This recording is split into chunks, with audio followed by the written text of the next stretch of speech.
திராவிட முன்னேற்ற கழகம் தேமுதிகவும் வந்து பார்த்தீங்கன்னா, இப்போது கூட்டணியை அறிவிச்சிட்டாங்க. ஆனால் இன்னும் எத்தனை சீட்டுன்னு சொல்லிட்டு இன்னும் கலந்தாய்வு பண்ணலை. கிட்டத்தட்ட 4 சீட்டு எங்களுடைய கணிப்புப்படி பார்த்தீங்கன்னா 4 சீட்டு கண்டிப்பாக வந்து தேமுதிகவுக்கு ஒதுக்கப்பட உள்ளது. ஒரு ராஜ்யசபா சீட்டு கண்டிப்பாக இருக்குது. அதில் மாற்றம்லாம் கிடையாது. பட் ஆனால் தேமுதிகவுடைய தலைவர் விஜயகாந்த் அவர்களும் கலைஞர் அவர்களும் எவ்வளோ நெருக்கமானவர்கள்னு சொல்லிட்டு இந்த இந்த தமிழ்நாட்டு மக்கள் அனைவருக்குமே தெரிஞ்சு போன ஒரு விஷயந்தான். அவங்களுக்குள்ள அவ்வளோ ஒரு நட்பு இருக்கும். 2016 இது வந்து இந்த கூட்டணி சேர வேண்டியது ஏதோ ஒரு காலகட்டத்தினால அது தவறி போச்சு. ஆனால் 2026 அப்புறம் அவங்களாவே வந்து கூட்டணியை அமைச்சிருக்காங்க. ஆனால் வெற்றி கண்டிப்பாக கிடைக்கும், கிடைக்காமலாம் இருக்காது.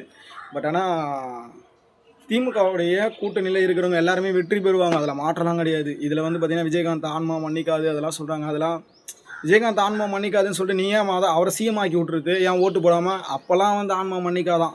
பிஜேபியோட கூட்டணியோ இல்லை அதிமுகவுடைய கூட்டணி வைக்கும் போதெல்லாம் வந்து மன்னிக்காது. இப்போ மட்டும்தான் மன்னிக்குமா அது? திமுகவுடைய அவங்க கரெக்டான ஒரு பாதையில் இப்போ தான் செல்ல முன் வந்திருக்காங்க. இனிமேல் அந்த கட்சி மென்மேலும் வளர இனிமே தான் ஸ்டார்ட் ஆகும். ஆனால் இனிமேல் அந்த கட்சி மென்மேலும் வளர வாழ்த்துக்கள். ஆனால் அது மட்டும் சொல்கிறேன், 2026 அப்புறமேட்டு பாமகன்ற கட்சியே இருக்காதுங்க. நீங்கள் எழுதி வச்சுக்கோங்க.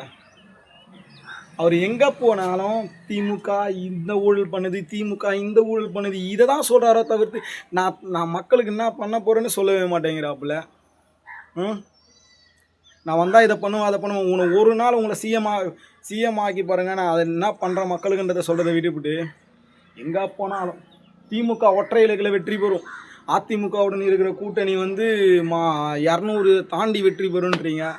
ஐயா, உங்களுக்கு கொடுக்குற 23 சீட்டில் ஒரே ஒரு சீட்டை கூட உங்களால் வெல்ல முடியாது. ஏன்னா உங்களுடைய வாக்கு சதவீதம் கம்மியாயிடுச்சு. என்றைக்கு நீங்கள் ராமதாஸ் அவர்களையே விமர்சனம் பண்ணீங்களோ அன்றைக்கே உங்களுடைய